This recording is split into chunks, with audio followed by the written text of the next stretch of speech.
अस्सलाम वालेकुम नाजरीन, मीडिया पावर न्यूज़ में आप सभी का इस्तकबाल है।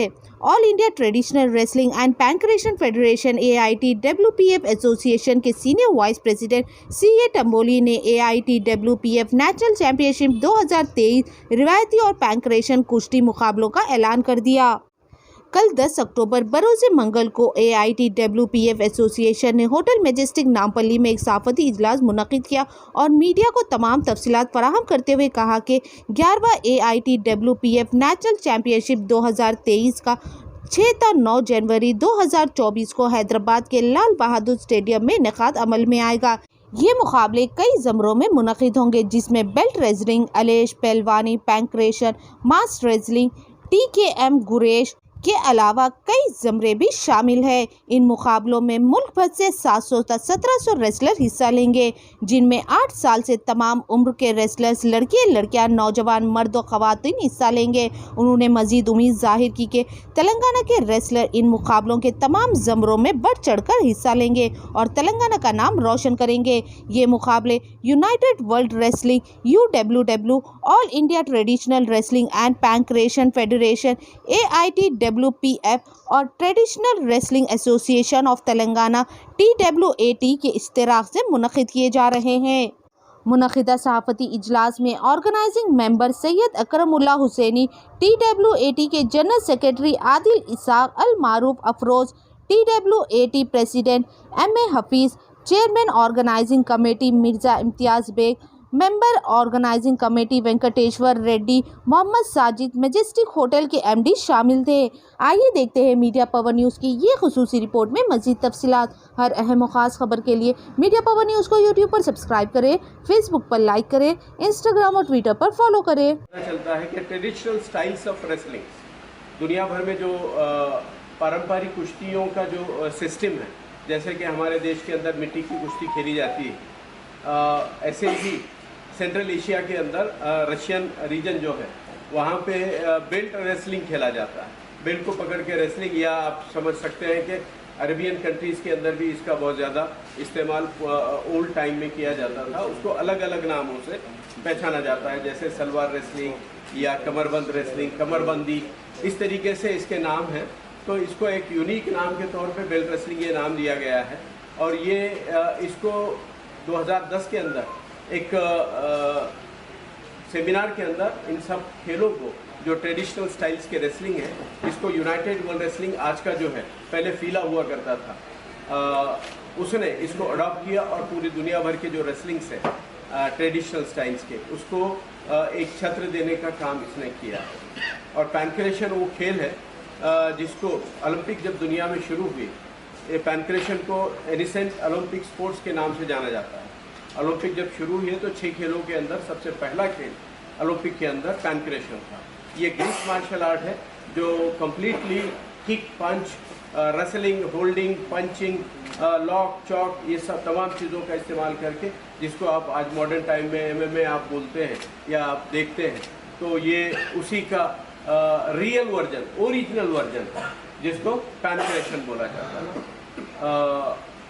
ये इसका चैम्पियनशिप हैदराबाद में 2019 में भी हुआ और हम लोग चाह रहे हैं कि 2023 और 24 का जो नेशनल है वो यहाँ पे ऑर्गेनाइज हो। और इसके लिए हमारे ट्रेडिशनल रेसलिंग तेलंगाना स्टेट के प्रेसिडेंट MA हाफिज़ साहब यहाँ पे हैं, उनके सेक्रेटरी अफरोज जी हैं, और इस चैम्पियनशिप के हमारे organising chairman Mirza Imtiaz bag साहब भी यहाँ पे मौजूद हैं। ये हमारे रेड्डी साहब हैं, अकरमुल्लाह हुसैनी जी हैं, जो पैंक्रेशन के हमारे यहाँ के काउंटर पार्ट को देख रहे हैं। और इन सब से कोऑर्डिनेट करने के लिए जो हमारे all India traditional wrestling and pankration federation है, उसके ऑर्गेनाइजिंग कमेटी के हमारे मुख्य जो इंटरनेशनल रेफरी भी हैं, संतोष खैरनार जी भी यहाँ पे हैं। और हम Santosh Khairnar, organising secretary of all India traditional wrestling federation की 11वां नेशनल हम हैदराबाद में ऑर्गेनाइज कर रहे। इसके पहले महाराष्ट्र में 10वां नेशनल हुआ था शिरडी में लास्ट ईयर जनवरी 2022-23 का। लेकिन आई होप कि पूरे भारतवर्ष से नियर अबाउट, जैसे हमारे प्रेसिडेंट ने कहा कि 700 से 1700 बच्चे यहाँ पे मौजूद रहेंगे जनवरी में।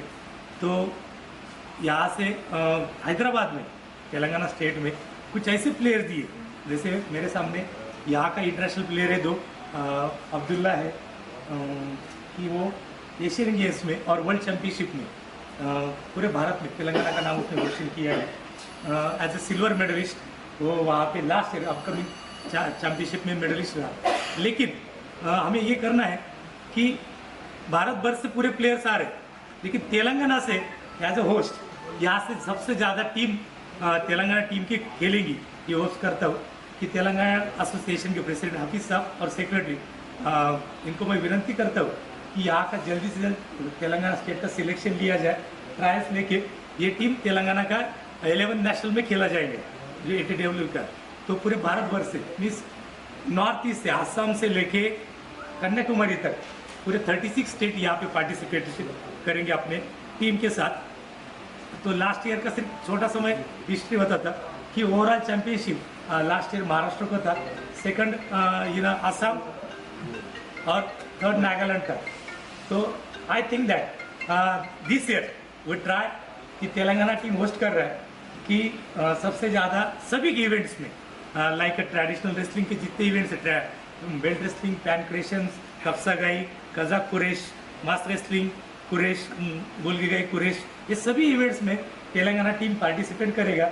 और इस साल जो नया रिकॉर्ड बनाया जाएगा कि ओवरऑल चैंपियनशिप तेलंगाना होगा, ऐसे आई होप्स दिस टाइम, क्योंकि 2019 में भी अच्छा सा उन्होंने होस्ट किया था तेलंगाना एसोसिएशन ने, लेकिन बेटर देन अभी इस साल कि होस्ट में थोड़ा सा चेंजेस हो गए और एक अच्छे पैमाने पे तेलंगाना एसोसिएशन उसको होस्ट करेगा एज ऑर्गेनाइजिंग सेक्रेटरी। और मैं और इस चैंपियनशिप को कंडक्ट करने के लिए जो 2 आदमी के कंधे पे हमने भार दिया है बेसिकली कि ये कंपटीशन के chairman mister Imtiaz Baig sir और हमारे डॉक्टर वेंकटेश्वर रेड्डी सर, इन्होंने बोला है कि दिस ईयर ये चैंपियनशिप अच्छे जोरों से हो जाएगा। आफ्टर द इलेक्शन हो रहा है, तो मेरे ख्याल से एक अच्छे पैमाने पे ये चैंपियनशिप होगा। Thank you all.